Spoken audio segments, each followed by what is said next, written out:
તમામ મિત્રોને ગોપાલભાઈ ઇટાલિયાનું અલગ અલગ સંગઠનો સ્વાગત કરવા માંગે છે. તો ગોપાલભાઈની આજુબાજુમાં જે મિત્રો છે એમને વિનંતી કરી કે તમામ સમાજના મિત્રો ગોપાલભાઈનું સ્વાગત કરી શકે એ માટે વ્યવસ્થિત રીતે ત્યાં જગ્યા કરશો. જેડીભાઈ કથિરિયા, કામરેજ તાલુકા પંચાયત વિરોધ પક્ષના નેતાને વિનંતી કરીશ કે આપ શ્રી તમામ મિત્રો વ્યવસ્થિત રીતે સ્વાગત કરી શકે એ માટેની વ્યવસ્થા કરાવશો. ત્યાં જેડીભાઈ કથિરિયા, હિતેશભાઈ પટેલ તેમજ કેતનભાઈ પટેલને વિનંતી કરીશ કે ગોપાલભાઈનું સ્વાગત તમામ મિત્રો તેમજ સંગઠનો કરી શકે એ માટે યોગ્ય વ્યવસ્થા કરાવશો.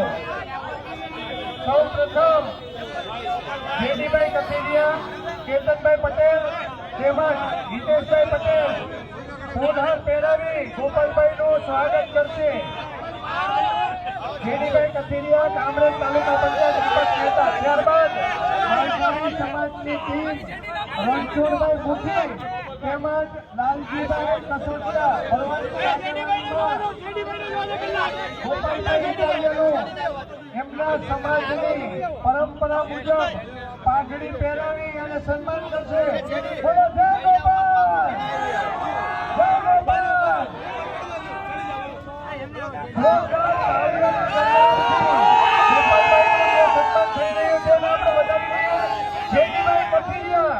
જેમણે ભેસાણ જિલ્લા પંચાયતની સીટની જવાબદારી સ્વીકારી અને ખૂબ જંગી બહુમતીથી ગોપાલભાઈને જીત અપાવી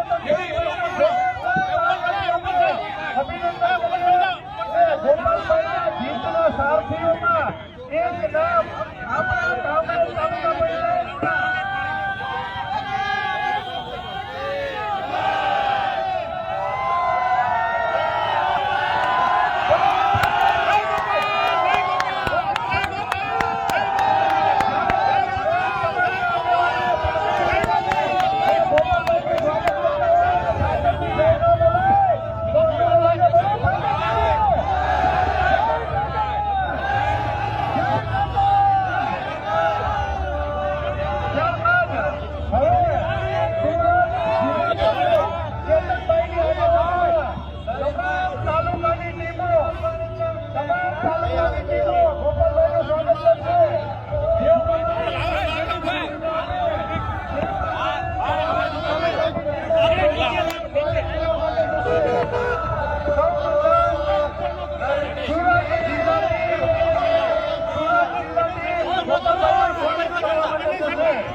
સ્વાગત કરવા માટે જશે.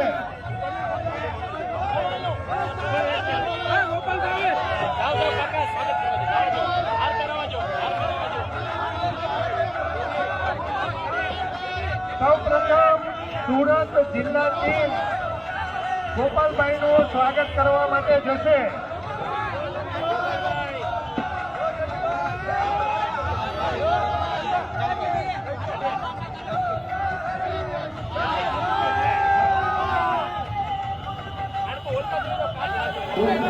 સુરત ખાતે આમ આદમી પાર્ટીના કાર્યકરો દ્વારા ગોપાલ ઇટાલિયાનું ભવ્ય સ્વાગત કરવામાં આવ્યું છે. શાહી ઠાઠ ગોપાલ ઇટાલિયાને પાઘડી પહેરાવીને સ્વાગત કરાયું છે. કાર્યકર્તાઓમાં અનેરો ઉત્સાહ જોવા મળી રહ્યો છે. જણાવી દઈએ કે ગોપાલ ઇટાલિયા પ્રથમ વખત વિધાનસભાની ચૂંટણી જીત્યા છે, જેને લઈને કાર્યકર્તાઓમાં પણ અનેરો ઉત્સાહ જોવા મળી રહ્યો છે. વિસાવદરમાં તો તેમની ફેન ફોલોવિંગ જોવા મળી રહી છે. ઠેર ઠેર ગામડે ગામડે તેમના સ્વાગત માટે લોકોનો ઉમળકો જોવા મળી રહ્યો છે. ત્યારે હવે સુરતમાં ત્યારે પ્રથમ વખત તેઓ પહોંચ્યા છે. ત્યારે આમ આદમી પાર્ટીના કાર્યકરોનો જુસ્સો છે તે સાતમા આસમાને જોવા મળ્યો છે. આજે તેઓ સુરતમાં પ્રવેશતાની સાથે જ મોટી માત્રામાં આમ આદમી પાર્ટીના કાર્યકર્તાઓ છે તે રસ્તાઓ પર ઉતરી આવ્યા હતા. તેમણે ભવ્ય સ્વાગત કરવામાં આવ્યું, પાઘડી પહેરાવવામાં આવી અને ગોપાલ ઇટાલિયાને સુરતમાં આવકારવામાં આવ્યો. અને એ પ્રકાર દ્રશ્ય પણ સામે આવ્યા છે, જ્યાં સુરતમાં આમ આદમી પાર્ટીના કાર્યકરો નો અભિવાદન છે તે ગોપાલ ઇટાલિયા કરી રહ્યા છે. અભિવાદન છે તે ગોપાલ ઇટાલિયા ઝીલી રહ્યા છે.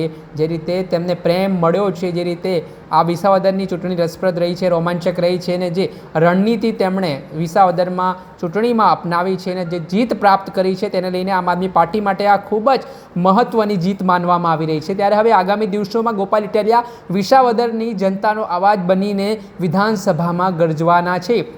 ત્યારે હવે જોવાનું રહ્યું કે કઈ સ્થિતિનું નિર્માણ થાય છે. ગોપાલ ઇટાલિયા જેટલા આક્રમક અત્યારે દેખાઈ રહ્યા છે એટલા આક્રમક વિધાનસભામાં જોવા મળે છે. કેમ સરકાર સામે આંખોથી આંખો મળાઈને સવાલ કરશે કે કેમ, તે તમામ બાબતો પર હાલ તો સવાલ છે, પરંતુ હાલ જે તેમને સ્વાગત વિધિ ઠેર ઠેર અલગ અલગ જિલ્લાઓમાં જોવા મળી રહી છે, તેના કારણે હાલ આમ આદમી પાર્ટીના કાર્યકર્તાઓનો ઉત્સાહ છે, જુસ્સો છે, તે ખૂબ હાઈ લેવલે, હાઈ જોશમાં જોવા મળતો હોય તેવું હાલ કહેવાય રહ્યું છે. આટલી ઉર્જા અને આટલા ઉત્સાહથી અમારી ટીમ સાથે જોડાઈને સ્વાગત કરવા માટે પધારેલા સૌ સુરતના નાગરિકોનો હું બે હાથ જોડીને આભાર વ્યક્ત કરું છું. તમે બધાએ અમને બહુ પ્રેમ આપ્યો છે, અમને આશીર્વાદ આપ્યા છે, એ બદલ હું સૌનો આભારી છું. તમે આજે તમારો કિંમતી સમય કાઢીને અહીંયા આવ્યા, આટલી ઉર્જાથી સુરતના નાકે જ અમારું સ્વાગત કર્યું, એ બદલ હું સૌનો ઋણી છું. લાંબી વાત હું સરથાણા કોમ્યુનિટી હોલમાં કહેવાનો છું. બધાનો ખૂબ ખૂબ આભાર. ભારત માતા કી જય.